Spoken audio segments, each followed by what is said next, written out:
Buenos días y bienvenidos a todos al coloquio El futuro de los museos en comunidades en constante cambio, organizado por la Cátedra UNESCO Patrimonio Cultural y Turismo Sostenible en conjunto de la Escuela Profesional de Turismo y Hotelería, con ocasión de celebrarse el 18 de mayo el Día Internacional de los Museos.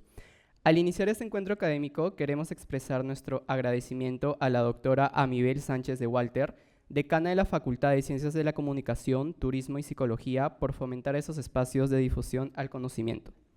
Damos la más cordial bienvenida a la señora Guiomar Alonso, representante de la UNESCO en el Perú, a nuestros tres destacados panelistas, la magíster Ula Holquist, arqueóloga y directora del Museo de Arqueología Rafael Arco Herrera, museo creado en 1926 y que alberga piezas que narran 5.000 años de historia de nuestro territorio. Este museo es considerado como uno de los 25 mejores museos del mundo en el listado Traveler's Choice Awards de TripAdvisor. La magíster Denise Posey-Scott, directora del Museo Pachacámac, museo de sitio dependiente del Ministerio de Cultura, asociado al Santuario Arqueológico de Pachacámac y que presenta la secuencia cultural de ocupación de un territorio desde 200 después de Cristo hasta el establecimiento de los incas en 1470. Y Luis Felipe Villacorta, director del Museo Raimondi, museo promovido por la comunidad italiana en el Perú, dedicado a difundir la vida y obra del sabio Antonio Raimondi. Estos tres museos desarrollan estrategias, exposiciones y programas educativos para escolares, así como eventos innovadores y atractivos que serán importante que conozcan nuestros alumnos de la Escuela Profesional de Turismo y Hotelería, pues les permitirá valorar el trascendental rol de los museos para el turismo sostenible y la creación de la ciudadanía.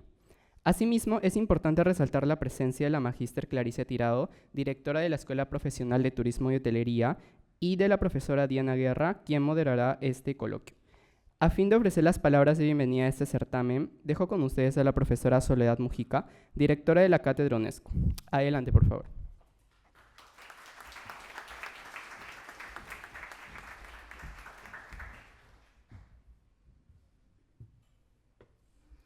Muy buenos días con todos y con todas. Una cordial bienvenida a los estudiantes de la Escuela Profesional de Turismo y Hotelería que nos honran con su presencia hoy día. Van a recibir una información importantísima sobre la trascendencia de los museos. Una cordial bienvenida también a los profesores de esta escuela que nos acompañan y también, por supuesto, a la directora de la escuela, la magíster Claricia Tirado. Una cordial bienvenida a nuestros especiales invitados, la representante de la UNESCO en el Perú, doña Guiomar Alonso, que tendrá a su cargo las reflexiones finales en este coloquio, y por supuesto a nuestros tres distinguidos panelistas que ya Javier pertinentemente presentó. Muchísimas gracias por acompañarnos hoy día y sobre todo por compartir su sabiduría con nuestros alumnos. Será un coloquio muy enriquecedor. Gracias también a Diana por moderar este panel. Cada 18 de mayo se celebra el Día Internacional de los Museos. Es una fecha que fue proclamada hace varias décadas por el Consejo Internacional de Museos ICOM, una institución vinculada a la UNESCO, relacionada con la UNESCO, y que hace un gran trabajo para la promoción del museo, de los museos. El objetivo de estas jornadas es crear conciencia sobre la importancia de estas instituciones, los museos, en el desarrollo de la sociedad. Ello en la convicción de que los museos no son meros depósitos de objetos antiguos, sino que son espacios vivos de reflexión, de diálogo y de aprendizaje. En un mundo en constante cambio, ese es el lema que trabaja el ICOM este año, en un mundo en constante cambio marcado por avances tecnológicos, transformaciones sociales y desafíos globales como el cambio climático y las migraciones, los museos tienen un papel clave como lugares de encuentro donde el pasado dialoga con el presente para la construcción de un futuro consciente, un futuro sostenible. Son custodios de la memoria colectiva, pero también motores de innovación cultural. Los museos promueven la diversidad cultural. fomentan la inclusión y ofrecen herramientas para que las nuevas generaciones comprendan mejor su identidad y la identidad de los otros. Es decir, los museos juegan un papel importantísimo en la interculturalidad. Y eso, en una sociedad compleja y a veces desestructurada como es la nuestra, es un rol fundamental, es un rol para la construcción de la paz. Al preservar el patrimonio material e inmaterial, ayudan a las sociedades a enfrentar el cambio sin perder su sentido de pertenencia. Este también es un gran reto de los museos. En este mes de mayo, la población peruana se vuelca a visitar a los museos. Y esto es muy importante porque descubren estos espacios no como espacios estáticos, que es lo que a veces creemos de un museo, sino como espacios relevantes y accesibles para todos. Estoy segura de que los comentarios de nuestros destacados panelistas y de nuestra moderadora serán muy útiles para comprender este rol de los museos en la construcción de nuestra ciudadanía. Muchísimas gracias y que disfruten de este coloquio.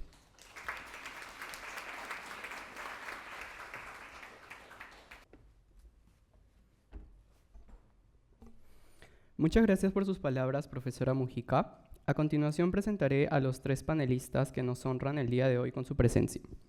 En primer lugar, Ulla Holmquist Pachas es arqueóloga por la Pontificia Universidad Católica del Perú, magíster en museología por la Universidad de Nueva York, es la directora del Museo Arqueológico Rafael Arco Herrera, es también docente universitaria y conferencista en temas como museología, pedagogía de museos, arqueología y arte precolombinos. A lo largo de los últimos 30 años ha sido curadora de exitosas exposiciones de arte precolombino en el Perú, como en el ámbito internacional, pues ha colaborado en diversos proyectos expositivos de arte precolombino en Australia, Canadá, España, Estados Unidos, Francia, Italia y Suiza. Ha sido además ministra de Cultura. Su actual investigación de doctorado lleva por título La mujer, la huaca y la diosa en la cultura mochica, 350 y 850 después de Cristo. Denise Bosch-Scott Buenaño es licenciada en Arqueología por la Universidad Nacional Mayor de San Marcos y magíster en Arqueología Precolombina por la Universidad París I, La Sorbona, Francia. Es directora del Museo Pachacamac del Ministerio de Cultura, miembro del Consejo Internacional de Museos, ICOM, y de la Sociedad de Americanistas de Francia. Ha sido directora de la Escuela Profesional de Arqueología e Historia de la Universidad de Huamanga, profesora del Máster de Arqueología Sudamericana de la Universidad Nacional de Trujillo y de la Universidad de Rennes I, Francia. Ha dirigido varios proyectos de investigación arqueológica en Conchopata, Huacamalena, Parque de las Leyendas, Pachacamac, entre otros. Ha publicado una serie de artículos sobre gestión del patrimonio, la ocupación wari en la costa central y varios libros sobre sus trabajos en Pachacamac y los textiles de Huacamalena. Ha recibido varios reconocimientos por su trayectoria profesional y recientemente ha sido incorporada como profesora emérita de la Universidad de Huamanga. Este próximo sábado, ICOM Perú reconocerá su trayectoria profesional entregándole la medalla Luis Repeto Málaga por sus contribuciones al desarrollo de la museística en el Perú. Luis Felipe Villacorta Ostolaza es licenciado en Arqueología por la Pontificia Universidad Católica del Perú y graduado del programa de Administración de Pequeñas Empresas de la Universidad del Pacífico. Ha cursado estudios de maestría en la Universidad de Guelph, Canadá. Fue director del Museo de Sitio de Puruchuco, miembro de la Comisión Nacional Técnica de Arqueología del Instituto Nacional de Cultura y viceministro de Patrimonio Cultural e Industrias Culturales del Ministerio de Cultura. Desde el año 2002 es director del Museo Raimondi. En esta situación, ha liderado diversas iniciativas en favor de la investigación del legado del naturalista Antonio Raimondi y la divulgación educativa de su obra. Desde el 2013 ejecuta el proyecto Tesoros del Perú, la huella de Antonio Raimondi, serie expositiva y educativa itinerante que acumula 9 ediciones de sendas regiones del país, más de 80,000 visitantes y 120 premios al talento escolar, entre otros logros en la escena museal regional. La moderación de este coloquio estará a cargo de la historiadora Diana Guerra Chirinos, quien es magíster de gestión Cultural por la Universidad de Barcelona, España. Ella es especialista en turismo cultural y uso turístico y gestión del patrimonio cultural, con más de 20 años de experiencia en este campo profesional. Diana Guerra es docente del curso de Turismo Cultural en nuestra Escuela Profesional de Turismo y Hotelería. Dejo en el uso de la palabra a la profesora Guerra. Gracias.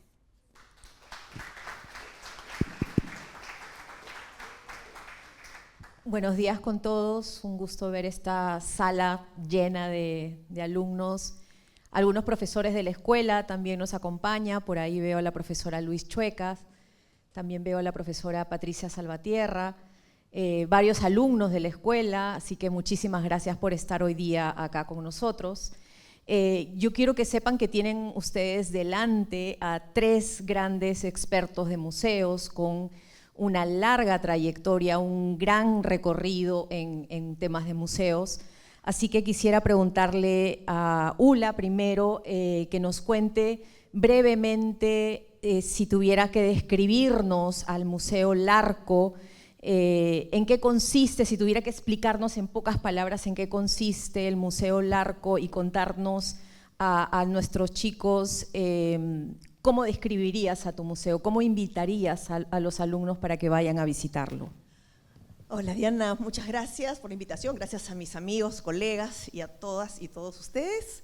Es una pregunta que, bueno, siempre nos ronda, ¿no? Porque como los museos se van haciendo al andar, van cambiando, van creciendo, ¿no? Van teniendo también su propia historia, estamos a punto de tener 100 años y yo creo que lo que más nos ha definido y nos sigue definiendo es tener un foco puesto en la accesibilidad y en la experiencia.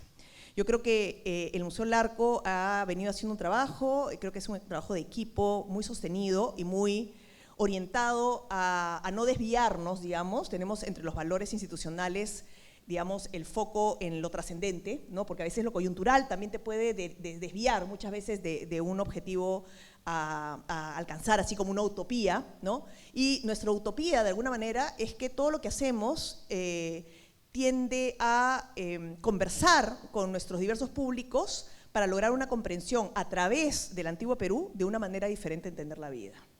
Porque tenemos en nuestro bagaje cultural, justamente propio, peruano, andino, una serie de enseñanzas, experiencias que nos permiten entender que eso sigue siendo relevante hoy para cada uno de nosotros. Entonces se convierte el arte precolombino en un tema de conversación para entendernos y saber cómo eso aún tiene que ver con nosotros. Ese es el foco de nuestro trabajo.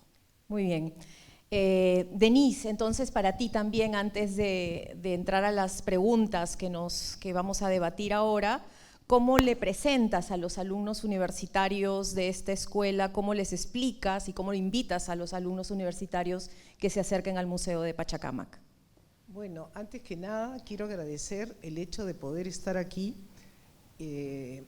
para explicarles y contarles un poco que yo estoy representando a todo un equipo, el equipo del Museo Pachacámac.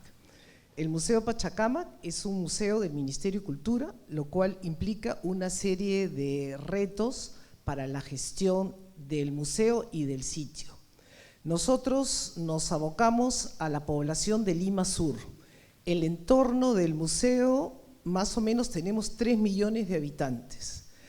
Y la idea es que este sea un museo accesible y un museo donde la población, la comunidad de Lima Sur tenga un espacio de diálogo, un espacio donde vean reflejado un poco sus intereses y sobre todo un museo sostenible, donde nos abocamos también a trabajar con las personas con discapacidad para que la cultura pueda tener un punto a favor en la calidad de vida de estas personas.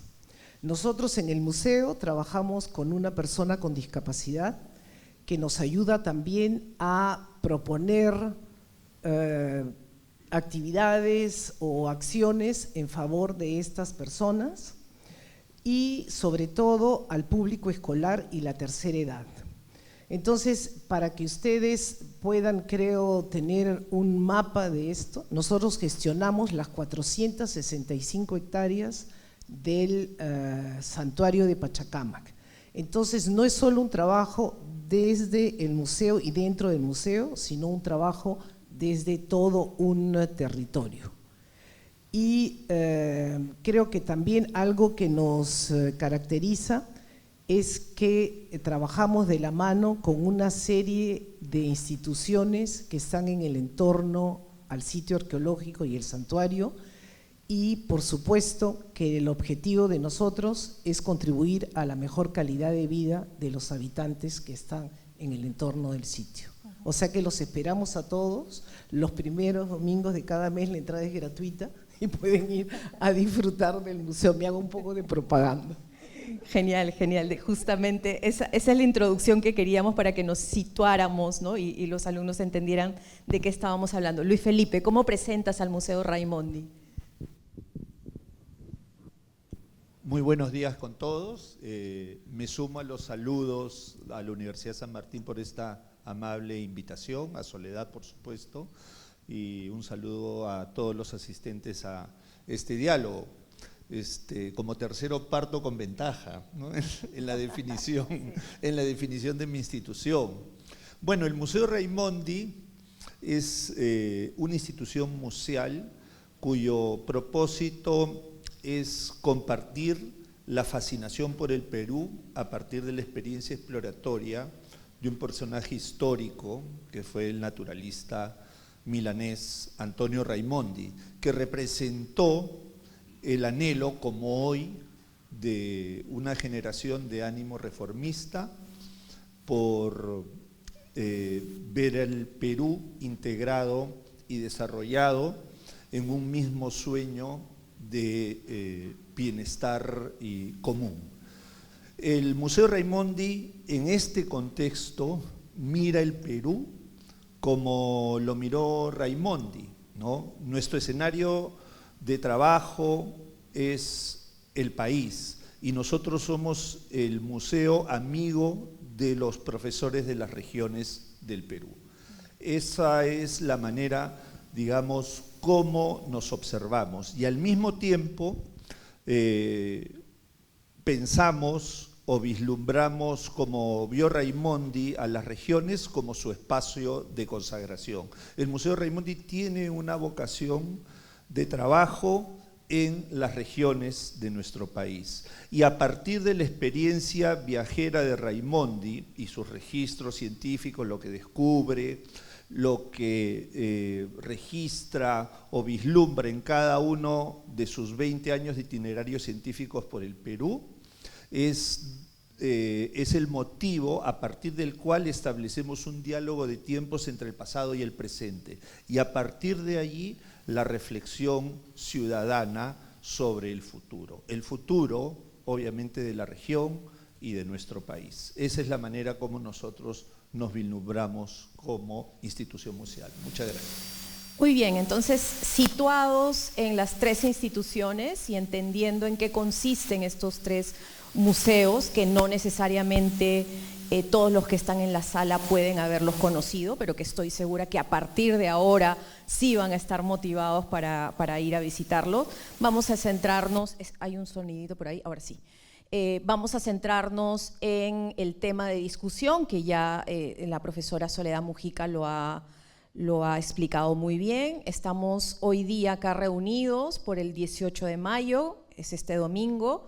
El Consejo Internacional de Museos nos invita a reflexionar sobre el futuro de los museos en comunidades en constante cambio. Todos los años nos propone un tema distinto, este año es este tema, y es importante recordar que efectivamente estamos viviendo un periodo de cambios. Estos cambios no necesariamente siempre son cambios que pueden ser tomados de forma positiva. También podemos estar viviendo contextos de incertidumbre, también pueden haber constantes amenazas globales, polarización, cambio climático. El cambio climático es algo que nos preocupa a nivel global, pandemias hemos vivido una y hay, por supuesto, científicos que hablan de que van a venir otras pandemias. Hay guerras en este momento en el mundo. Hay un evidente debilitamiento también de los sistemas democráticos, más allá de lo que vivimos en el país y de las crisis que estamos enfrentando como país. Y en ese sentido, los museos podrían ayudar a contener estos procesos y a transformarlos en algo positivo, a dar un cambio en estos procesos y a ayudar a que las comunidades se conviertan en comunidades más resilientes y a transformar estos cambios que pueden estar, por supuesto, volviendo a las comunidades, a comunidades que estén viviendo momentos de incertidumbre. ¿Cómo pueden los museos tomar un rol relevante en esta situación y liderar procesos en los cuales logremos convertir a la población en poblaciones más resilientes, con más control, con más reflexión, con capacidad de moverse en estas arenas movedizas? A ver, yo creo que hay un mandato esencial en los museos desde su origen hace miles de años, como la palabra por lo menos, en el sentido de, 1500 años o 2000 años, el museión, por así decirlo, ¿no? Que es inspirar, el tema de la inspiración. Yo creo mucho en que al margen de las acciones concretas, la generación de programas, etcétera, creo que el museo es una entidad que establece una conversación inspiradora.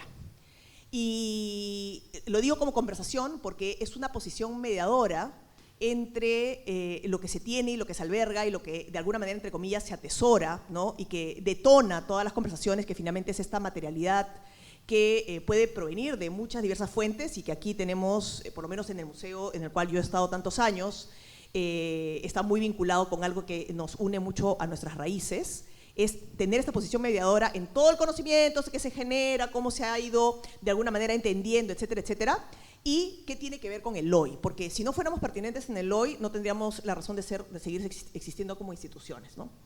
Y esa labor inspiradora la podemos hacer a través de una serie de cuestiones, pero creo que lo principal es creernos el mandato de conversar de manera que la conversación sea relevante.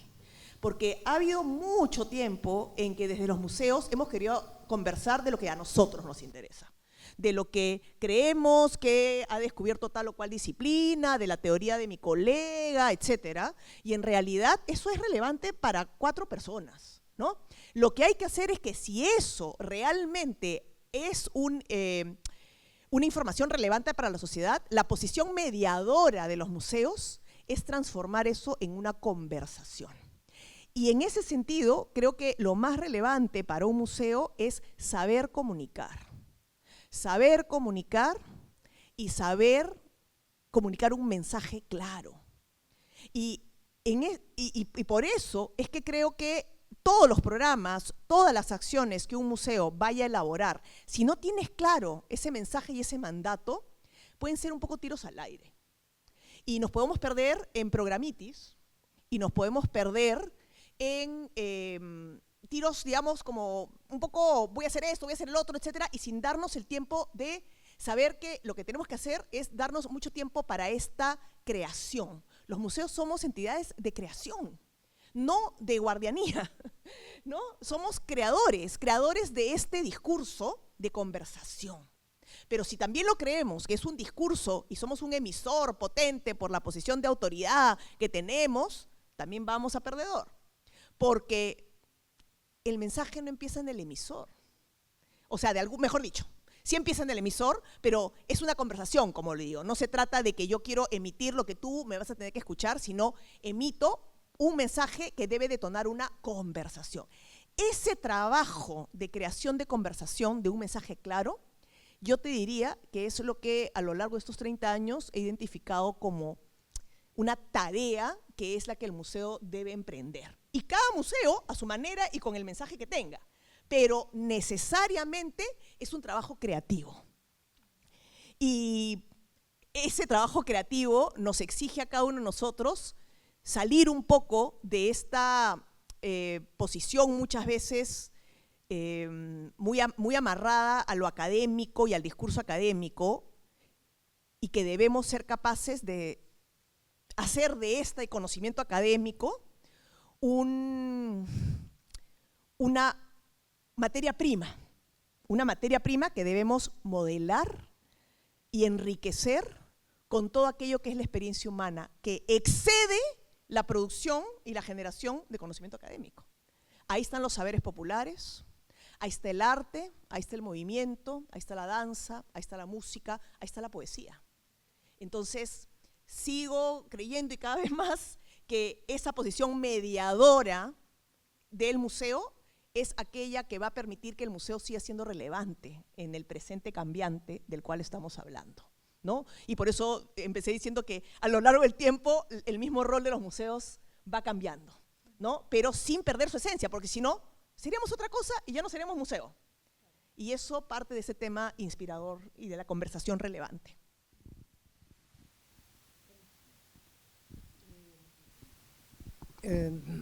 Tratando de seguir lo que ha dicho Ula, que creo que estamos más o menos todos en la misma línea, hay algo que tenemos que tener claro. Los museos ya no somos un centro de almacenaje, no somos solamente un centro de exposición, ¿no es cierto? Somos, para ser relevantes, primero creo que tenemos que ser un museo sostenible.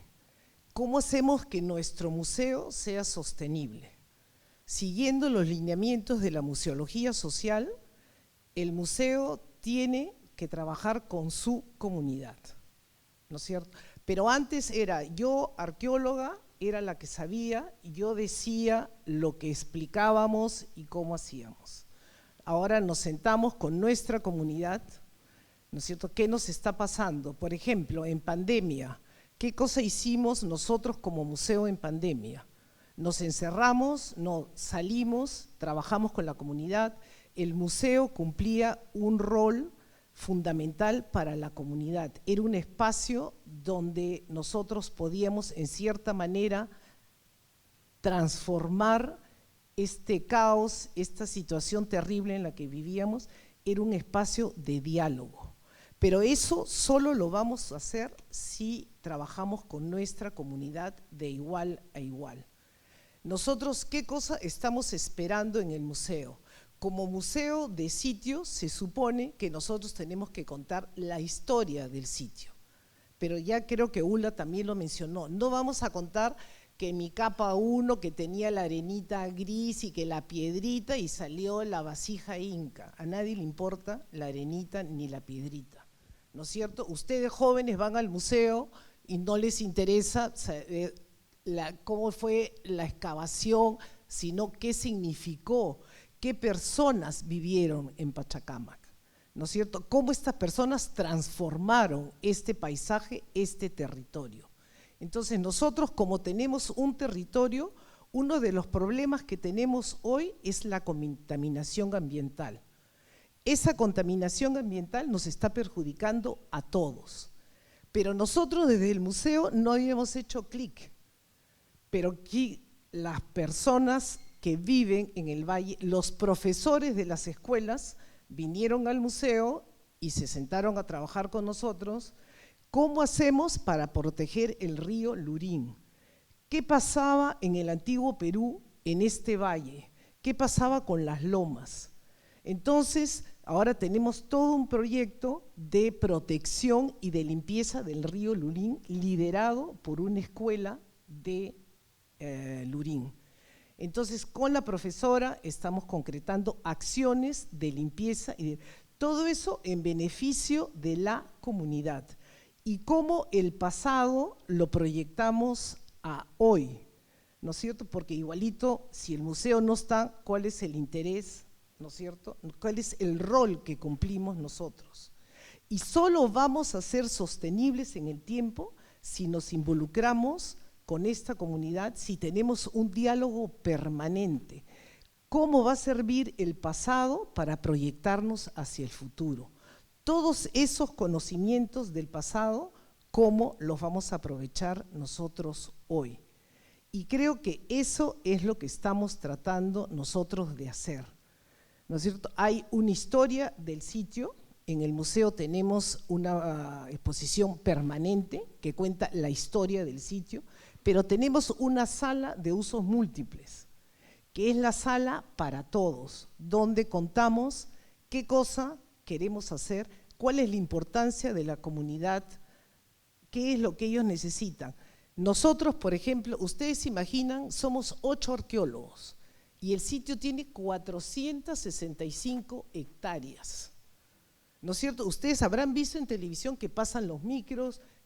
Los 8 arqueólogos, ¿que nos vamos a parar a que los micros no pasen por ahí? No, es imposible. Entonces, el trabajo de preservación de nuestro patrimonio y la importancia que juega el museo en esta comunidad nos pertenece a todos. Y todos tenemos que encontrar una solución, porque no puede ser que el caos de esta ciudad no nos permita a nosotros conservar nuestro patrimonio. Entonces, sí, yo creo que los museos jugamos un rol fundamental, sobre todo dejando de ser un centro de conservación y de preservación de nuestro patrimonio sin ningún otro objetivo. Nosotros, nuestra comunidad, es un diálogo que va y viene y que nos va a permitir ser sostenibles en el tiempo.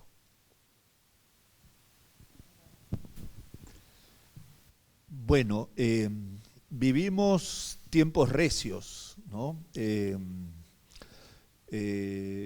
Venimos como sociedad, como país, de una crisis política que ha iniciado, creo, el 2017, 18.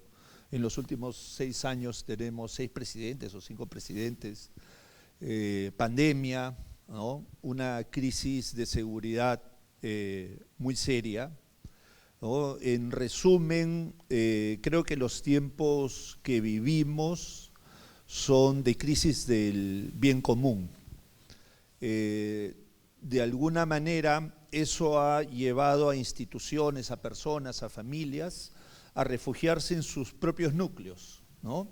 A buscar un espacio seguro, ¿no? No nos sentimos cómodos hablando con personas que no conocemos, no nos sentimos cómodos saliendo a la calle, no nos sentimos seguros en espacios que usualmente eran cotidianos para nosotros o amables. Y en este contexto nosotros desarrollamos nuestra actividad museal, ¿no? Entonces yo creo que el reto de los museos en este tiempo y en este contexto que le toca vivir al Perú es de reinventar el entusiasmo ciudadano, ¿no? Es aquel de generar, digamos, alianzas estratégicas, digamos, que permitan básicamente al visitante del museo tener una experiencia vital. Alguna vez ya hemos recordado, hace poquito, cuando hemos estado conversando a Lucho Repeto, y con Lucho una vez conversábamos y decíamos que aquella persona que visita el museo tiene que sentir que su vida ha cambiado, ¿no? Que el que pasa por la experiencia museal, sea por las salas, por las actividades, por una exposición temporal, tiene que tener algo nuevo y positivo en valores en su espíritu. Y ese es el fondo principal de nuestro propósito como institución de servicio público. Los museos son instituciones públicas, más allá si son regentadas por el Estado o por particulares, ¿no? Y nuestra misión es justamente la comunidad. Y en este momento de crisis del bien común nos toca jugar un rol. Nos toca jugar un rol, como bien ha mencionado Ula, de mediación. Y esa mediación, desde mi punto de vista, de la experiencia del museo que a mí me toca dirigir, pasa fundamentalmente por generar alianzas y objetivos de bien común. Por ejemplo, con el sector educativo nacional. Nosotros tenemos una amplia experiencia en desarrollo de programas educativos en los que participan directamente los profesores de las provincias que nosotros visitamos con nuestras exposiciones. Participan desde el diseño de las directivas que convocan a los docentes de sus regiones a las visitas que nosotros hacemos, digamos, la selección de los episodios que motivan la participación en los concursos al talento escolar, hasta en las presentaciones de los microdocumentales que generamos sobre los recursos naturales y locales de su localidad. Eso genera, de alguna manera, sinergias, genera encadenamientos y genera, por supuesto, compromisos de participación en los proyectos que nosotros llegamos desde fuera a presentar en sus localidades, ¿no? Entonces, en resumen, generan entusiasmo. Un museo que no genera entusiasmo es un museo en el que algo está fallando el fondo de la comunicación, está fallando la estrategia del vínculo con sus públicos y demás. Y en ese contexto creo que, y solo para terminar ya, creo que el gran reto del escenario museal nacional en este momento es la masificación. Tenemos que llegar a un público físico mucho más amplio del que llegamos en este momento actualmente. No hemos recuperado los números de visita previos a la pandemia, ¿no? Ningún museo nacional, y nuestros números no son tan buenos en visitantes de museos al año, si es que lo comparamos con países del costado, Argentina, Chile, Ecuador, etcétera, etcétera, ¿no? Entonces, yo creo que ese sería uno de las maneras como yo veo este tema. Muchísimas gracias. Muy bien. Estaba pensando mientras respondías, Luis Felipe, bueno, en realidad los tres, me estaba preguntando si esta crisis nacional que tú estabas describiendo también significaba que las instituciones culturales en general, no solo los museos, entonces no habían logrado cumplir lo que buscaban transmitir adecuadamente. No habíamos cumplido entonces con lo que buscábamos transmitir, porque en cierta forma la crisis puede ser consecuencia de que no hemos logrado ser esos espacios inclusivos que generan reflexión, que logran que las comunidades se encuentren, piensen, reflexionen, se identifiquen, y entonces esa polarización que tenemos ahora no se haya dado de la forma en que se ha dado. Los museos podrían haber contribuido a que esta situación no se dé de la manera en que se ha dado. ¿Podríamos haber evitado de alguna forma o no? Mira, brevemente, yo creo que el tema es un tema sistémico, ¿no? O sea, no es solamente una cuestión en donde los museos sí o no, porque es el sistema educativo, es la ciudadanía, etcétera. Pero más que, yo creo que esto nos ha enseñado a los museos que la faceta de ser articuladores y ser detonantes de estas conversaciones y estas experiencias conectoras y de alianzas para la construcción de un buen vivir, y yo creo retomar ese tema que tiene que ver con lo precolombino, porque hay un mensaje muy fuerte y me pegó al mensaje, ¿no? Es lo que nos ha fortalecido en ese rol. Yo creo que existía ya una conciencia, pero quizás no nos habíamos creído qué tan importantes podemos ser. Yo creo que más bien es eso, o sea, porque ya había discusión, ¿no? Desde los 70, del rol social de los museos, etcétera, etcétera, etcétera, pero este momento de crisis que ha sido global, porque estamos con temas de salud, y, o sea, lo ponemos más como un tema sistémico, creo que nos ha confirmado la importancia de ser estos espacios desde donde algo nuevo puede volver a tejerse, ¿no? Y eso nuevo es lo ciudadano, ¿no? Eso nuevo es la comunidad, eso nuevo es, de alguna manera, a mí me encanta decirlo porque Yo que trabajo en el Museo Larco tengo esta relación con mi huacoteca muy particular, ¿no? O sea, en realidad yo, una vez que cambié, cuando me fui al Museo del Banco Central de Reserva, etcétera, yo tengo un amigo que me dijo, ¿tú estás segura que vas a poder irte a otro museo y te vas a desenchufar de tu carga eléctrica que tienes todos los días cuando llegas al Museo Larco en el depósito? Le digo, tienes toda la razón, probablemente voy a durar poco porque se me va a bajar la batería y necesito regresar a esa zona llena de estas semillas potentes de información, de vida que ha trascendido el tiempo, ¿no? Entonces yo sí creo mucho que los museos tenemos esta posibilidad hoy día de estos saberes, de estos conocimientos, de esta sensación, como dijo también Luis Felipe, que más que sensación es una certeza, y es que es un lugar seguro, donde estas conversaciones difíciles se pueden sostener, donde además vas a estar seguro físicamente, es decir, también hay un tema absolutamente vital. La corporalidad, nuestra vivencia diaria de entrar a un lugar en donde además el tiempo cambia. El tiempo cambia, es cruzar un umbral de un tiempo diferente, porque los museos tienen este espíritu, si queremos ponerlo así, ¿no?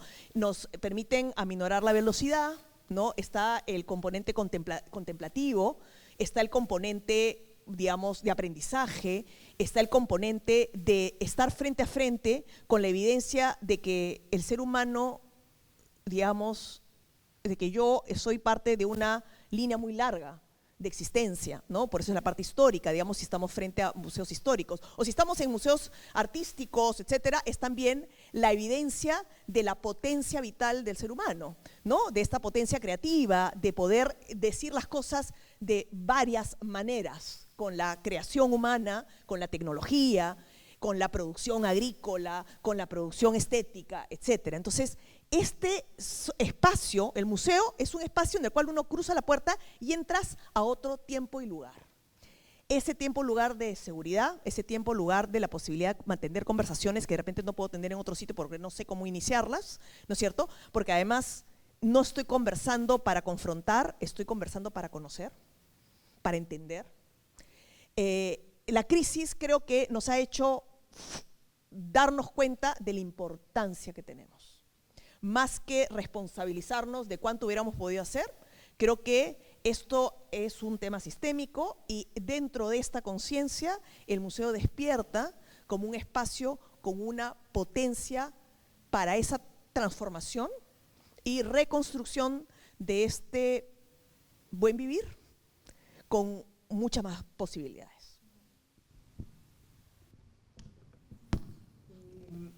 La pregunta es, ¿no es cierto?, ¿cómo podemos ser nosotros relevantes?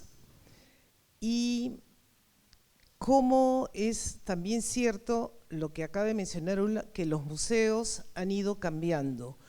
Yo el 2009, 2010 creo, que estaba recién comenzando en el Museo Pachacámac, que siempre habían una serie de invasiones al sitio arqueológico. ¿Invasiones por qué? Porque el patrimonio era un obstáculo para el desarrollo de esa comunidad.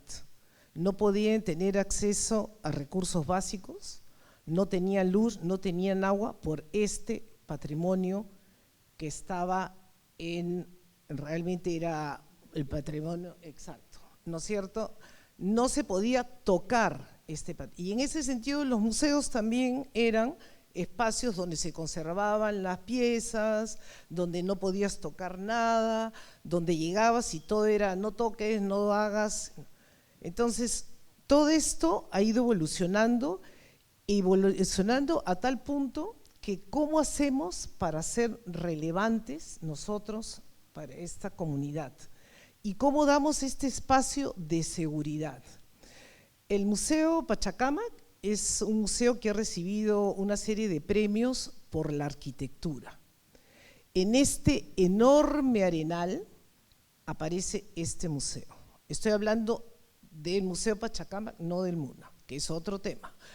El Museo Pachacámac, entonces nosotros decimos, claro, la comunidad no tiene luz, no tiene agua, no tiene nada, porque está el sitio arqueológico, y nosotros tenemos este lindo museo con una serie de reconocimientos.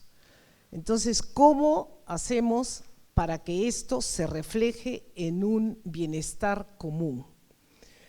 Y luego de una serie de reflexiones, además nosotros tenemos un plan de manejo, entonces hay todo un grupo de expertos que trabajó con nosotros y con la comunidad, y hoy tenemos un proyecto exitoso, que es un proyecto donde trabajan 24, 26 mujeres, por lo general madres solteras, personas mayores, ¿cómo se llama ahora? La generación plateada.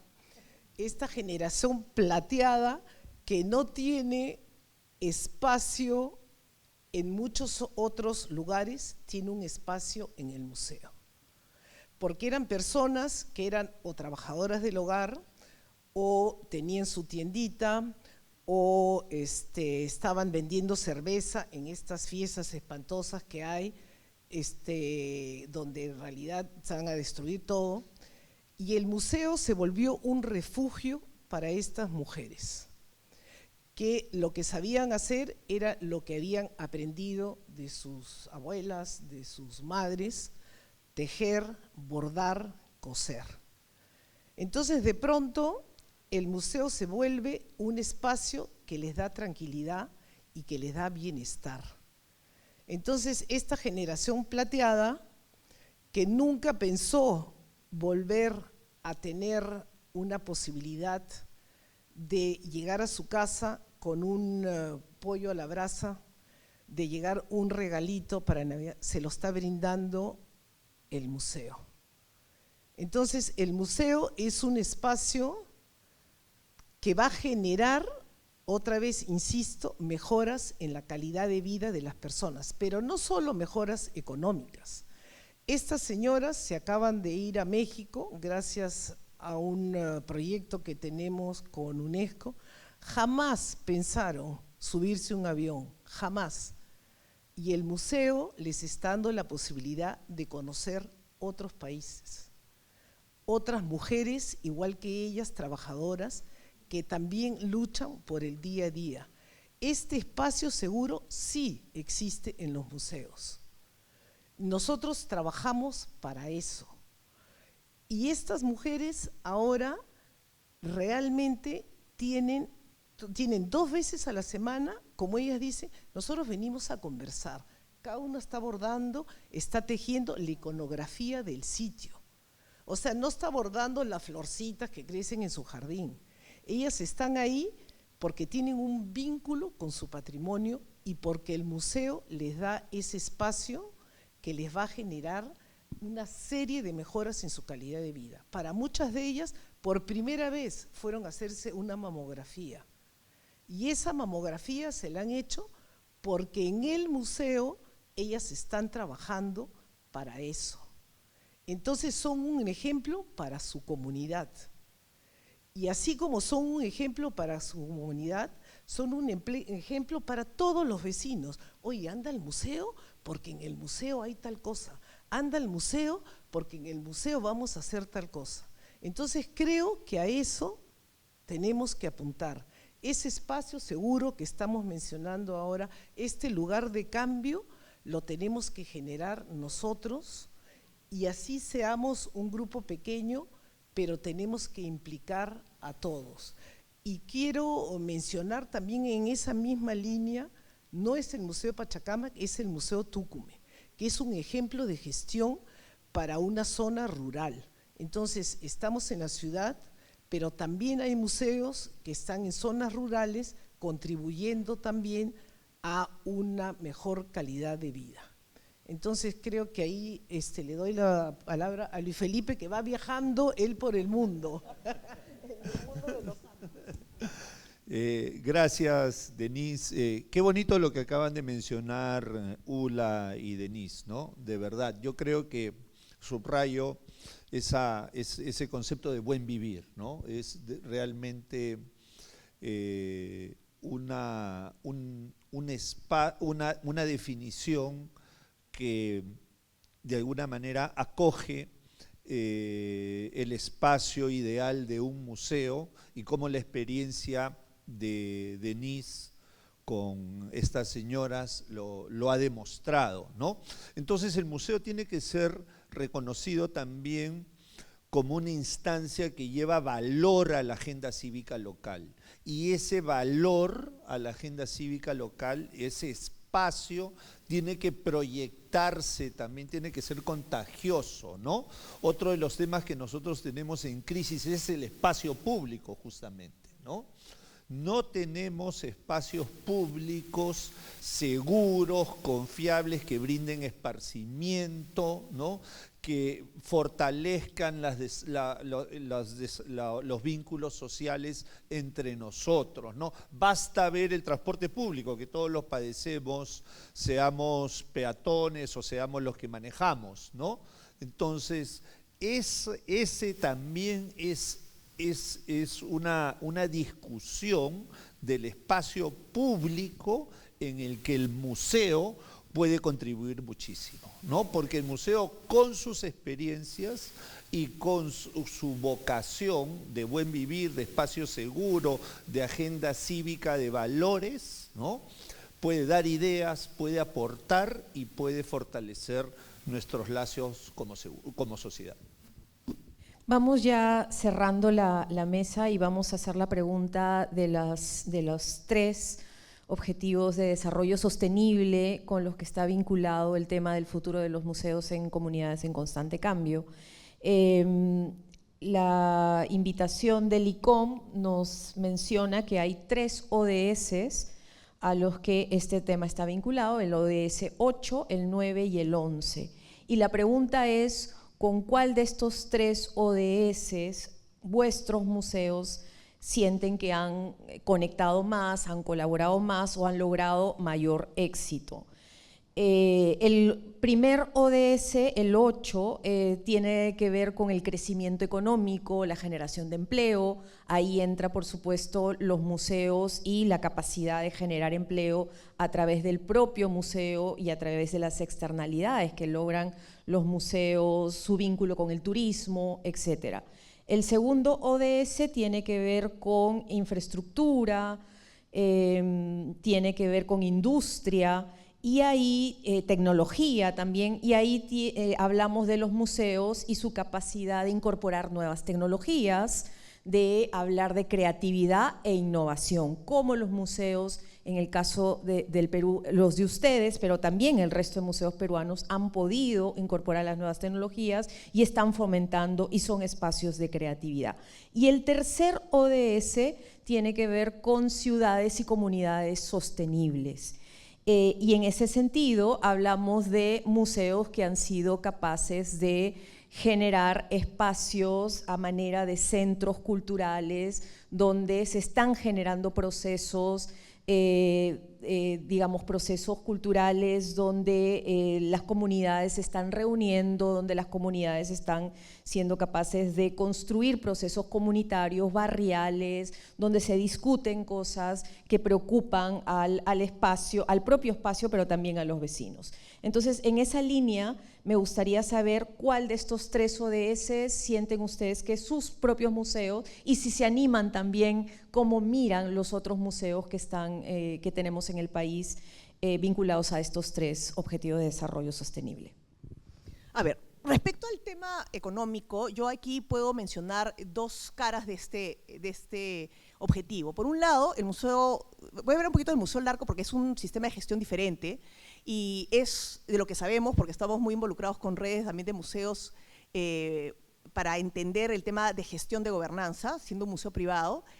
El museo, nosotros nos mantenemos con cada ticket que la gente paga por entrar al museo y tenemos obviamente programas que se autosostienen y tenemos programas que podemos también brindar gratuidad, etcétera, ¿no? O sea, tenemos una rueda, digamos, que hemos logrado gestionar por el hecho de que la gente quiere venir, ¿ok? La gente quiere venir al museo y eso tiene que ver con el mensaje que producimos y con la experiencia que se brinda en el museo. Es un museo sostenible, no recibimos un sol del Estado, ni uno, no tenemos donantes, no tenemos nada. O sea, lo que tenemos es el interés de la gente de venir al museo. Entonces, esa es una experiencia sui generis, que incluso es un caso de estudio en foros de museos por la sostenibilidad de un museo privado, 100% por la visitación. No existe otro caso en Latinoamérica. O sea, esto es algo en lo cual venimos conversando con otras instituciones. ¿Ok? Y no tiene nada que ver con el restaurante, con la tienda, tiene que ver con el museo. El museo como tal se autosostiene. Y eso además es un autosostenimiento en crecimiento, tengo que decirlo, porque cada vez que el museo crece, porque hay más gente que se pasa a la voz de decir, esto me tocó el alma y yo quiero ir al Museo Larco, y es gente nacional y es gente extranjera, porque nuestro buen vivir sostenido, el mensaje del buen vivir que queremos construir, es un mensaje que se sostiene en nuestro saber milenario. Por eso es lo que hacemos nosotros en el Museo Larco, es enlazar con el saber milenario y que un buen vivir es posible. Eso lo proyectamos a cada persona que viene a este país para hacer su visita turística. Entonces, somos de alguna manera una puerta a que este anhelo de buen vivir lo compartimos diciéndoles, acá esto se puede hacer y se pudo hacer. Y si bien es un mensaje que parte del tema precolombino, es mundial, es universal. Hay un mensaje de esperanza en tanto uno con el conocimiento del pasado puede decir, ¿cómo lo hicieron? Ahí está la mirada ecológica, ahí está la mirada de la comprensión de las relaciones sociales recíprocas que hacen posible esa vida en comunidad. Hay una serie de, no voy a decir enseñanzas, sino de experiencia, y que ha sido ocultada, mal mirada o acallada exprofesamente. Todas esas posibilidades. Entonces, en ese sentido, la sostenibilidad económica del museo es algo de lo cual estamos absolutamente orgullosos. Pero por otro lado, eso me permite crecer. Yo como directora, cuando llegué al museo en el año 1998, son casi 30 años, ¿no? Y de toda mi carrera he estado más de la mitad haciendo carrera en el Museo Larco, ¿no? Éramos 4 personas. Éramos 4. La secretaria de la directora de ese momento, el señor que abría una de las puertas, el señor de la puerta, y el señor que era el famoso señor Guarache, que era el que organizaba las colecciones, ¿no? Y el que es ahora el presidente del museo, que fue mi jefe director después de la primera directora, que fue la señora Isabel, finalmente ahí empezó a trabajar, después empecé a trabajar yo. Éramos 4, y de ahí 5 conmigo, y de ahí hoy día somos 50. Entonces, el trabajo, el crecimiento institucional a nivel de tener escuela de practicantes que reciben su estipendio y que somos una rueda de formación, de mediación en el museo, los puestos de trabajo que se han ido creando sostenidamente, la carrera profesional que se va haciendo en el museo, el fortalecimiento de cada área. No había áreas cuando yo entré al museo, no había áreas, o sea, no había el Museo Larco sin áreas. Ahora hay área de comunicación, curaduría, registro, educación, experiencia, servicio al visitante, relaciones institucionales con las áreas de turismo, relaciones internacionales para las exposiciones internacionales. Pero todo eso ha sido no por una creación que alguien nos ha dicho que hay que crear. Eso ha partido de la base a crecer. Esa sostenibilidad es un ejemplo mundial, o sea, yo dije latinoamericano, pero se ha discutido este caso en foros mundiales de museos. ¿Okay? Es realmente muy particular.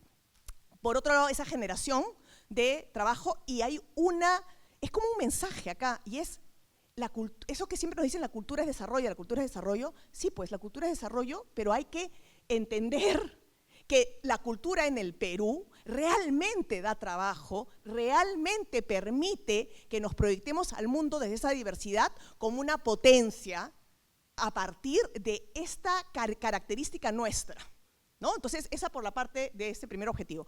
Por el otro objetivo creativo es lo que les dije al comienzo, que es mandato esencial de lograr establecer diálogos hablando de manera relevante. Y esto es un proceso creativo en todo, en exposiciones, en publicaciones. Yo los invito a seguir las redes sociales del museo.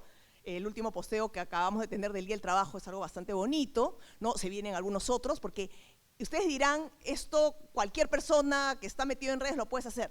No es tan fácil, ustedes lo saben, además una generación que está, digamos, en esta producción rápida de contenido. Para un museo, entrar en ese ámbito implica soltarse la trenza, implica realmente decir, yo esto lo puedo decir y puedo conversar contigo de esta manera. Y el otro objetivo que tiene que ver con este tema de la comunidad, pues es lo que ya hemos venido conversando, de ser un espacio de construcción de buen vivir. Ahora, si ustedes me preguntan a mí qué creo que el museo ha estado haciendo en los últimos tiempos, bueno, y también tiene que ver con tecnología, ¿no? El hecho de siempre estar innovando con la posibilidad de dar accesibilidad a las colecciones, ¿no? Ahora estamos metiéndonos en la inteligencia artificial, etcétera. Nuestro catálogo va ahora nuevamente a renovarse, que es un catálogo también, digamos, vanguardista, ¿no? Hace 20 años ya teníamos todas las colecciones, ha sido el primer catálogo también de accesibilidad, hemos recibido premios por eso, y ahora estamos entrando a esa nueva fase de entrar a conversar con inteligencia artificial, con lenguaje natural, con búsqueda por imágenes, que es lo que son los nuevos tiempos. Entonces, es una línea también que va desde el inicio de la historia del museo, la accesibilidad, es decir, todo debe ser visto, todo debe ser accesible, todos pueden usar esto, toda la colección, todos los mensajes, toda la información es accesible 100%. Entonces, para eso usamos mucho la tecnología, más allá de tener elementos tecnológicos en el museo, nunca hemos sido mucho de eso. Pero una novedad es que estamos entrando al mundo de las audioguías, que son un tema antiguo en los museos. Nosotros recién ahí nos estamos poniendo al día con un tema de audioguía, que son los que van a disfrutar el día de mañana también los alumnos y alumnas que van a ir, ¿no? Entonces, yo creo que todo museo va trabajando poco a poco en estos objetivos. Creo que ningún museo puede no hacerlo y cada uno dentro de su propia personalidad también. Bueno, creo que sí, que hay museos que no pueden hacerlo. Y creo que Ula, que tu paso por el ministerio te habrá demostrado que no es tan fácil. O sea, voy a comenzar primero por lo que estamos jalados. Entonces, lo que tu pregunta, Diana, me lleva a pensar a esta encuesta de sostenibilidad de los museos que hace Ibermuseos. En esta encuesta de Ibermuseos uno tiene que llegar a 100 puntos. Nosotros estamos jalados en gobernanza. Jalados es un decir, porque en realidad estamos bien cerca al 100%. Pero esta gobernanza no depende de nosotros, depende de una estructura mayor que es el ministerio, ¿no es cierto? Y también en lo que dice Ula, que no nos podemos quedar atrás. Lamentablemente nos quedamos atrás. Y nos quedamos atrás no porque no quisiéramos, o sea, porque si ustedes van a Pachacamac, nosotros tenemos un mapping, tenemos los iPad, los talleres con los niños se hacen con unos iPad porque es parte de la gestión. Pero los museos del ministerio, como tu pregunta también era un poco qué está pasando, hay muchos museos que no tienen acceso a esta tecnología, que es realmente lamentable, pero hay que reconocerlo, porque tenemos que reconocer nuestros errores para poder avanzar. En el caso del museo, además, tenemos este problema de exclusión tecnológica, ¿no es cierto? Nosotros como Ministerio de Cultura tenemos una banda que no nos permite ni siquiera tener todo nuestro catálogo en línea. Nosotros lo tenemos, pero entonces como la banda no nos permite, exacto, ¿no es cierto? Entonces creo que la evaluación tiene que ir también por ese lado. Uno, ¿qué es lo que tiene? ¿Qué es lo que podemos hacer? Y en realidad lo que tenemos que luchar y batallar por estar a la altura, ¿no es cierto?, de ser un museo sostenible y que podamos trabajar, y creo que estamos trabajando en muchas de estas ODS. El tema económico, por ejemplo, creo que sí, nosotros apostamos por eso, el económico y el cultural, lo podemos resolver sin ningún problema y creo que tenemos propuestas exitosas. Esta falta de espacios públicos, que nosotros tenemos una propuesta de un parque cultural. Este parque cultural contribuiría también a esta mejor calidad de vida, que nos dimos cuenta en pandemia que lamentablemente en esta ciudad no tenemos espacios públicos y menos espacios culturales. No me acuerdo quién de ustedes ya lo mencionó. Tenemos este proyecto, que es un proyecto del arquitecto Canciani, donde propone que todo este borde del sitio arqueológico sea un espacio público, que no tengamos unas barreras que dividan el sitio arqueológico de la comunidad, que nos permitiría a nosotros estar contribuyendo con una de estas ODS. ¿Qué pasó? El proyecto tiene que ser presentado al Ministerio de Cultura. Nuestros queridos colegas, ¿cómo vamos a plantar árboles al borde del santuario? Si ustedes van, los árboles están ahí. Pero, por ejemplo, a Ula se le ocurrió plantar pues un molle, a mí un jacarandá y a Luis Felipe, no sé, un papelillo. ¿No es cierto? No, lo que se quiere es proponernos, eso no se puede hacer, porque los árboles van a destruir los límites, o sea, no. Entonces, dentro de nuestra evaluación, efectivamente hay algunas ODS que nosotros lamentablemente quisiéramos tener, pero que ya no depende de nosotros como museo público. Sin embargo, creo que la parte cultural, la parte económica y la parte ambiental sí están, ¿cómo decir?, aplicados correctamente dentro de lo que es este espacio del Museo Pachacámac. Bueno, estamos mostrando un poco las tripas, ¿no? Yo quería subrayar algo que han tocado ambas, ¿no? Un poco enfocado en, por supuesto, lo que ha mencionado Diana de las ODS, ¿no? Comienzo por el desarrollo institucional, que me parece muy interesante, ¿no? Porque de alguna manera muestra un poco nuestra peculiaridad organizacional, ¿no? En nuestro caso, la cotidianidad del Museo Raimondi es un colegio. Nosotros somos parte del grupo de instituciones que promueve la Asociación Educacional Antonio Raimondi, y el museo nació hace más de 40 años dentro del Colegio Raimondi. Somos una institución aparte, pero nuestro espacio vital es el colegio. Organizacionalmente y administrativamente dependemos del equipo o el aparato que nos da el colegio, y bueno, pero tenemos una colección de más o menos 3.000 documentos originales de Raimondi, que es, digamos, por supuesto, el origen de nuestra actividad y nuestra identidad institucional particular, ¿no? Pero cuando yo ingreso hace más de 20 años, porque también como ULA estoy vinculado muchos años a ese museo, la gente no sabía qué hacía yo ahí, ¿no? O sea, era único, ¿no? Porque el museo había tenido, a pesar de que tiene más de 40 años de fundado, había tenido altibajos y demás, ¿no? Entonces no sabían lo que hacía yo, y fue bien peculiar porque fueron los primeros 10 años que yo era director, era curador, hacía mis oficios, hacía todo, ¿no? Entonces, pero ahora ya somos un equipo de 3 personas, hemos ido creciendo porque obviamente las necesidades y las tareas se han complejizado, ¿no? Afortunadamente por bien, pero por ejemplo, nuestra peculiaridad es que nuestra organización asume, por supuesto, toda la responsabilidad para con nosotros, nos pagan los salarios, que es más que suficiente en este mundo, pero todos nuestros proyectos los tenemos que ejecutar buscando fondos, ¿no? Bueno, a veces hacemos algunas maravillas presupuestales, ¿no?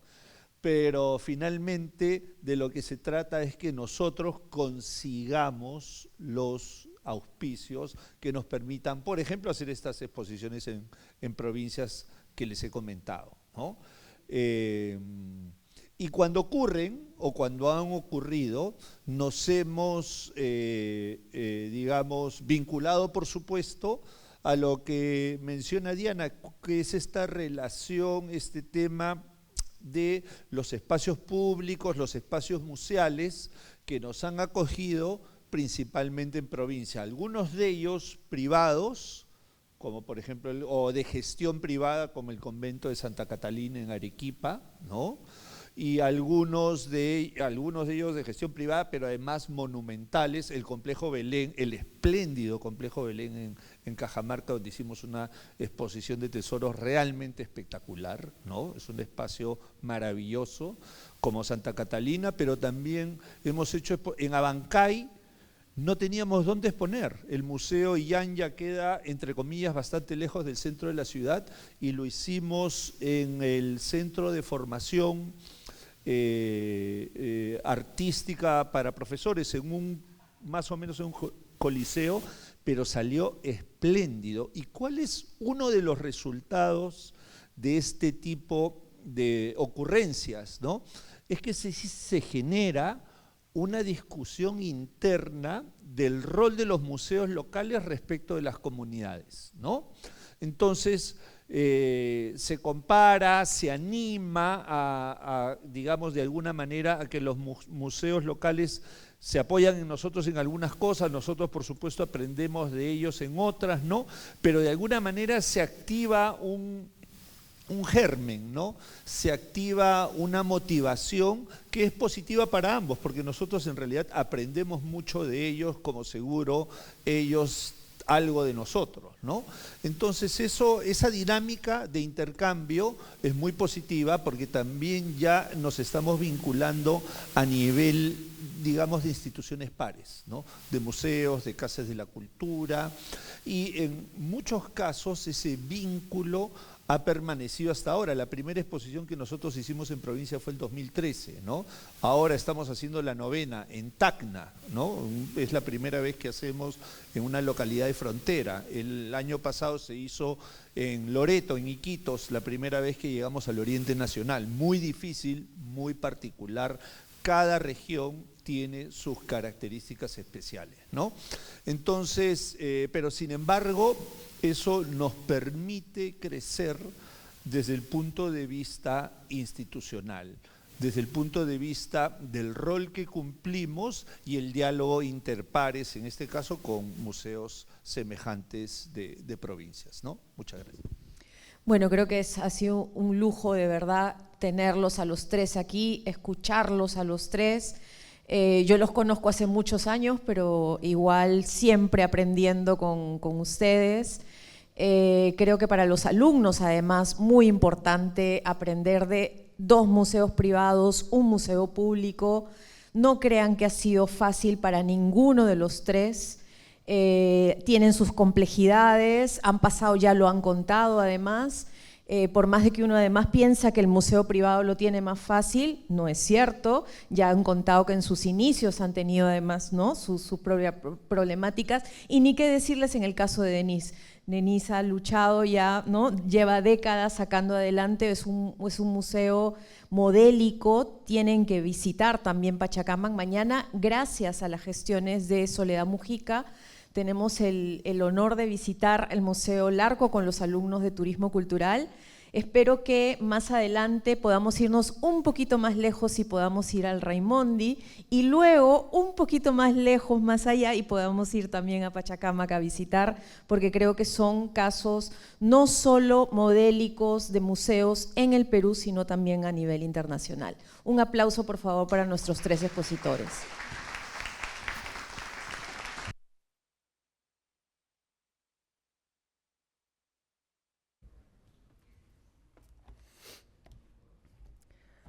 Me parece muy importante aprovechar esta gran oportunidad que nos da la Universidad de San Martín de Porres a los alumnos de la Facultad de Ciencias de la Comunicación, Turismo y Hotelería, de poder escuchar y conocer a 3 grandes representantes de 3 grandes e importantes museos de nuestro país.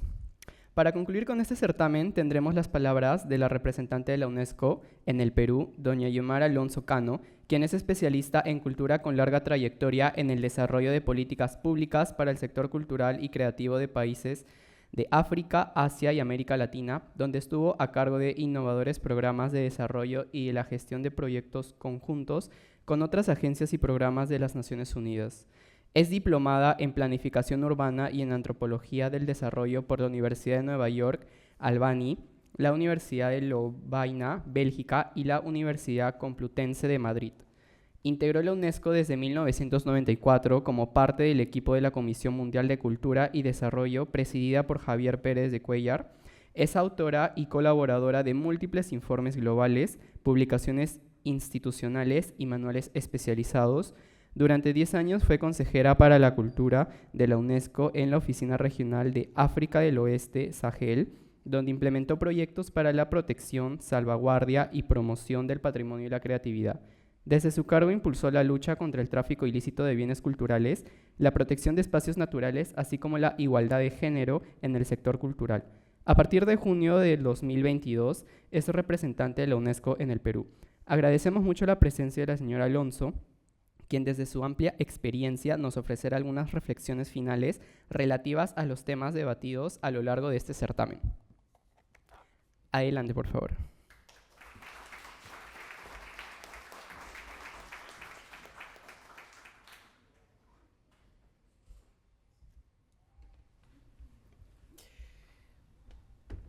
Buenos días con todos, con todas. Qué lujo celebrar el Día Internacional de los Museos.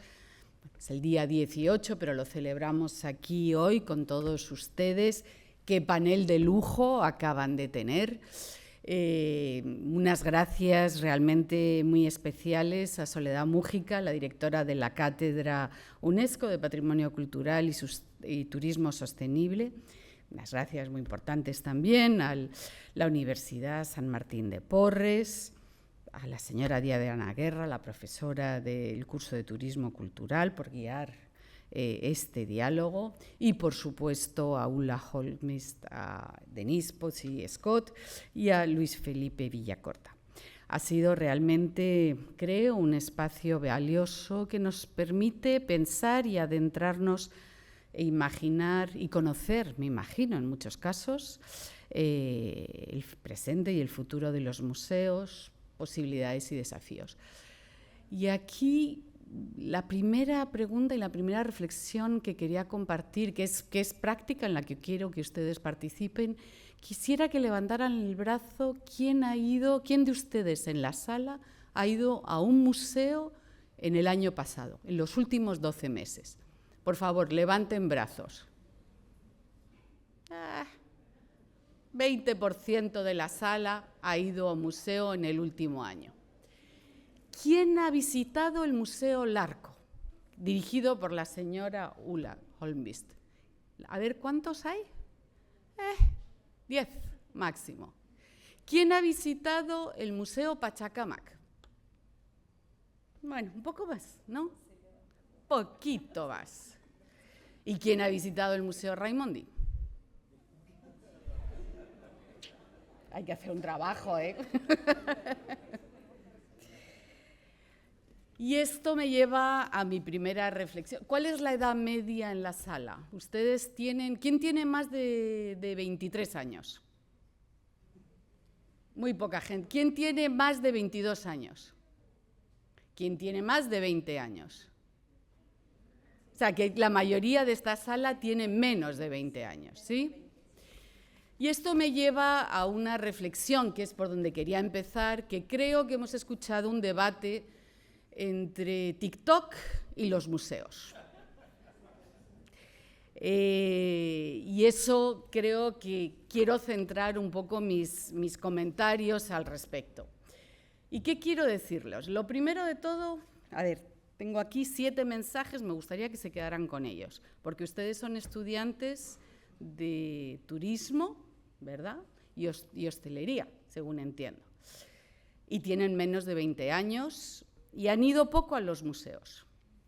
Entonces, mi primer mensaje, que Perú tiene un patrimonio excepcional, que es reflejo de la potencia creativa de los seres humanos que han ocupado este territorio desde hace más de 7.000 años. O 14.000, a ver, corríjanme, venga, Ulla, 14.000 años. Bueno, todo depende de cuándo quieran. 14.000 años. En los últimos 14.000 años, ¿verdad?, hay una profundidad histórica que muy pocos países en todo el mundo tienen. Perú, junto con México en América Latina, es probablemente el país con mayor profundidad y riqueza histórica. Y En el mundo hay que, depende cómo lo quieras contar, pero hay máximo 10. Y que ustedes viven en uno de estos países. Que también, mi segundo mensaje, que Perú tiene grandes expertos en museos y que son top y que están realmente en la vanguardia, no solamente de la investigación, sino sobre todo de lo que hacen. Perú tiene grandes expertos en museos, tiene un gran patrimonio, tiene una gran profundidad histórica, tiene grandes expertos en museos. Que la relación con y este es mi tercer mensaje, que en la relación con el patrimonio es importante, y esto no es nuevo, y que sí quiero traer a colación, es decir, hace ya 60 años se empezó a rehabilitar el Museo de Arte de Lima, y UNESCO formó parte de ese proceso, ¿no? La rehabilitación de ese museo. Hubo dos grandes expertos que, si quisiera rendir homenaje, Alfred Westholm y Hans Asplund, fueron expertos internacionales que apoyaron el Perú. Es decir, que en Perú se habla de museos y de la relación con el patrimonio desde hace muchos años en este país, y por eso hay tan buenos expertos. Es decir, que no estamos hablando de inteligencia artificial ni de nada nuevo. Hay una larga historia de la relación con los objetos y con la historia que ustedes deberían de conocer, sobre todo haciendo lo que hacen, porque son ustedes los que en un momento dado pueden hacer que la gente vaya o no vaya a los museos. Pueden hacer que vean TikTok o que vayan a los museos, o que vean a través de la pantalla y experimenten en esos espacios seguros, aprendan, hagan cosas diferentes. También, y este es mi cuarto mensaje, que Perú tiene hoy... ¿Cuántos museos tiene el Perú? ¿Alguien lo sabe? En la sala. Más o menos. Hay casi 400 museos. Este país tiene más de 400 museos, grandes, pequeños, públicos, privados, manejados por el Estado, museos de sitio. Hay una tipología muy grande, pero como decía, desde hace 60 años, cuando se empezó a rehabilitar el Museo de Arte de Lima, desde entonces hay también un tejido museal con esta labor de conservar, porque esa es la labor tradicional que han tenido los museos, de conservar, de acumular, de investigar. Hay 400 museos en el Perú. Y también, y esa es otra pregunta, a ver quién eso sí que lo tendrían que saber, ¿cuántos millones de turistas internacionales tiene el Perú en el 2024? Jope. En el 2024 Perú recibió 3.200.000 turistas internacionales. No está mal. Es muy probable que de aquí a 5 años reciban hasta 15 millones. Es decir, va a venir, y han escogido la buena carrera, eso les felicito, pero van a venir muchos turistas probablemente en los próximos 15 años. Y hay una proyección, se va a pasar de 3,2 millones a 15 millones. Y la otra pregunta que tengo para la sala, a ver si esta me la responden. ¿Cuántos millones de turistas nacionales peruanos ha habido en el 2024? Pues estamos hablando 3 millones de internacionales, ¿cuántos del propio país? Más o menos. A ver, alguien que se atreva a decir algo. A ver, candidata. ¿Ah? 1 millón. No, multiplícalo por un factor de 19. Solamente en el primer semestre del 2024 hubo 19 millones de turistas nacionales. Es decir, que sus conciudadanos se mueven, visitan sitios turísticos. Y ustedes, con lo que saben y lo que harán, tendrán que hacer también redireccionarlos a museos. ¿Ya? Y luego, ¿qué más? ¿Qué más? Y esta segura que no se la saben, por eso la cuento. Ustedes saben que el Perú, y eso lo ha mencionado Luis Felipe, Perú tiene probablemente, tiene el nivel más bajo de lo que llamamos en ciencias sociales o de capital social, el capital social más bajo de América Latina. Es decir, Perú tiene las cifras más bajas de confianza en los otros. el Latinobarómetro, que es una medida es un sistema para medir muchas cosas y que permite medir las diferencias entre los países de América Latina, nos indica que en Perú la gente desconfía mucho de los otros.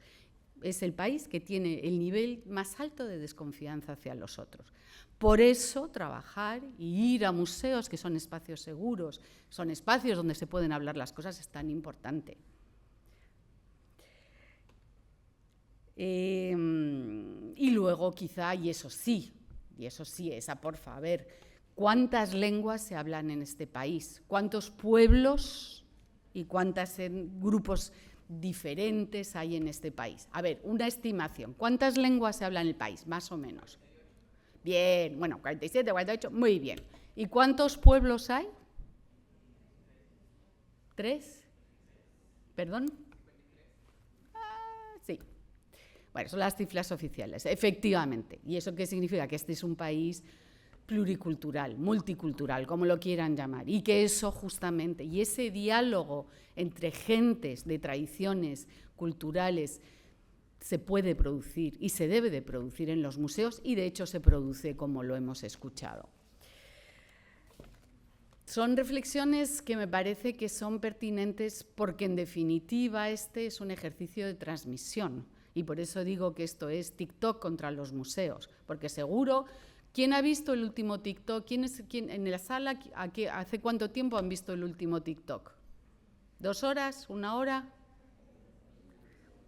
No han ido a museo en el último año, pero sí han visto TikTok recientemente. Y en eso es importante que la transmisión se produzca y que vayan, y muchas gracias, Soledad, porque haya visitas organizadas a estos 3 museos, para que los conozcan, o quien haya ido ya los vuelvan a ver, para que cuando vaya hagan fotos, los saquen en sus redes sociales, cuenten lo que ven, lo que han aprendido y lo incorporen en lo que será su futura tarea como estudiantes de turismo y de hostelería. Hemos hablado y hemos escuchado sobre el rol social, sobre los museos como espacios seguros, los museos como espacios de diálogo entre culturas o de interculturalidad, la importancia de los museos como, en realidad, espacios o instituciones que hacen esta mediación entre lo diferente, entre el pasado y el futuro, y el presente, en realidad. Estos aprendizajes de lo que es la diversidad y lo que ha pasado con la diversidad en el pasado, lo que ha pasado con los conflictos, con las guerras. Esto hemos escuchado también sobre los museos y la sostenibilidad, la importancia de encontrar, y estos son temáticas, digamos, ya muy especializados. Los museos se tienen que adaptar para seguir existiendo. Y sobre todo en países con un patrimonio tan rico como el Perú, con esta diversidad y esta increíble riqueza, haría falta varias fortunas de varios millonarios para mantenerlos. Hay un verdadero ejercicio de decidir qué se conserva, qué se transmite, y hace falta generar modelos sostenibles para conservar todo eso. Y ahí se puede decir sí que están en la puntera.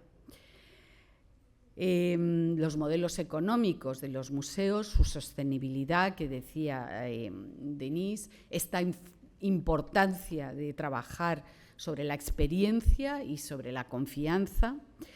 Y quería utilizar mis últimos minutos, para no alargarme mucho más, para hablarles un poco de museos en el resto del mundo y de algo que quizá nuestros ponentes no han puesto tanto el foco, porque no es necesariamente el foco de su acción, pero sí quería contarles, por ejemplo, que en todo el mundo ha crecido el número de museos de manera sorprendente.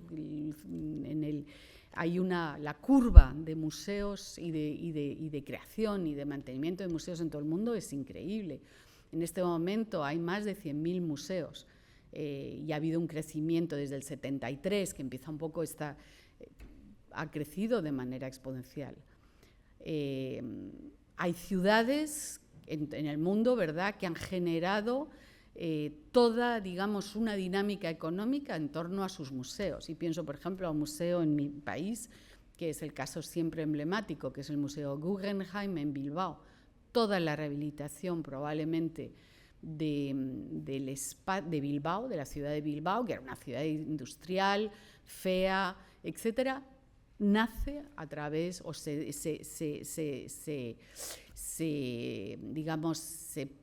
catapulta gracias a toda esta apuesta que hubo por el Museo Guggenheim. Hay muchísimos otros ejemplos, pero es interesante como ponerlos para ponerlos en contexto, porque claro que el Museo Larco está entre los 25 mejores museos y más visitados o mejor calificados de TripAdvisor, pero no sé, a ver, tenía aquí varias cifras que sí quería un poco compartirlas, ¿no? El Louvre, que está en París, como saben, el año pasado tuvo casi 9 millones de visitantes, el museo mismo, ¿no? Los grandes museos del mundo en donde la gente, porque toda la actividad turística, en definitiva, lo que quiero decir es que los museos forman parte de los ejes de atracción de los circuitos turísticos y eso se articula mucho con las ciudades. Y ese es probablemente uno de los desafíos que tiene pendiente la ciudad en la que ustedes viven, que es Ciudad de Lima. Y esta creación de redes de museos a visitar en la propia Lima, para los propios limeños, pero para aquellos que vienen a Lima y que quieren conocer la ciudad. También quería mencionar otro tema, estamos hablando de grandes temas de lo que pasa en el resto del mundo, algo que no ocurre en Perú, pero que sí está al orden del día en muchas otras partes del mundo, que es el debate y la relación entre museos y retorno y restitución de bienes culturales y todos los procesos de descolonización más recientes, por ejemplo, en el caso de África, donde de todos los países africanos, una buena parte de la reflexión sobre la descolonización, que es más reciente, claro, desde los años 50, se articula y se termina plasmando en la exigencia de retorno y restitución de bienes culturales y la creación de nuevos espacios y de nuevos museos para colocar esos bienes restituidos. Y eso, en otras partes del mundo, realmente es muy importante. Y aprovecho también para contarles algo que quizá no sepan, y es que Perú es probablemente uno de los países, pero no se conoce tanto, es uno de los países que consigue mayor restitución de objetos culturales ilícitamente salidos de las fronteras. Es decir, el mecanismo que tiene Perú de retorno y restitución de bienes culturales es probablemente uno de los más efectivos en todo el mundo. Pero en todo caso, lo que quería decir es que en otras partes del mundo el retorno y restitución y el rol de los museos en ese retorno y restitución es fundamental. Y otra cosa que pasa en otras partes del mundo es los museos y la destrucción, ¿verdad?, de patrimonio. Y el papel que tiene esto, ¿verdad?, especialmente en Afganistán, en Irak, en Mali, en Egipto, en donde después y durante el propio conflicto, una de las cosas que siempre es prioridad para las comunidades restituir es precisamente lugares y museos para recuperar ese patrimonio. Pincelada muy ligera y muy de lo que pasa en otras partes del mundo, donde se debaten y se conversan lo que ustedes han escuchado hoy, pero también estas otras cuestiones revinculadas a conflicto, a guerras, al rol del patrimonio en esas guerras y en las emergencias, en cosas en las que UNESCO trabaja y es parte del eje de trabajo que hacemos en otros países, y luego debates mucho más contemporáneos sobre quiénes somos como sociedad, cómo generamos diálogo entre los miembros de esa sociedad que son culturalmente y étnicamente diferentes, ideológicamente, por supuesto, pero además donde hay líneas de fractura claras y culturales, y donde además hay tensiones tensiones ideológicas y políticas, y donde los museos siguen siendo, como muchas otras cosas desde la cultura, espacios, por lo menos de diálogo, no sé si de reconciliación, pero por lo menos lugares en donde las cosas se pueden hablar y se pueden decir. Así que con ello acabo mis reflexiones con esta invitación de curioseen en los museos que tienen en esta maravillosa ciudad de Lima, compártanlo en sus redes sociales, intégrenlo en su práctica profesional en los próximos 15 años, que van a llegar 15 millones de turistas a este París, no lo olviden, y muchas gracias a todos y a todas por su atención.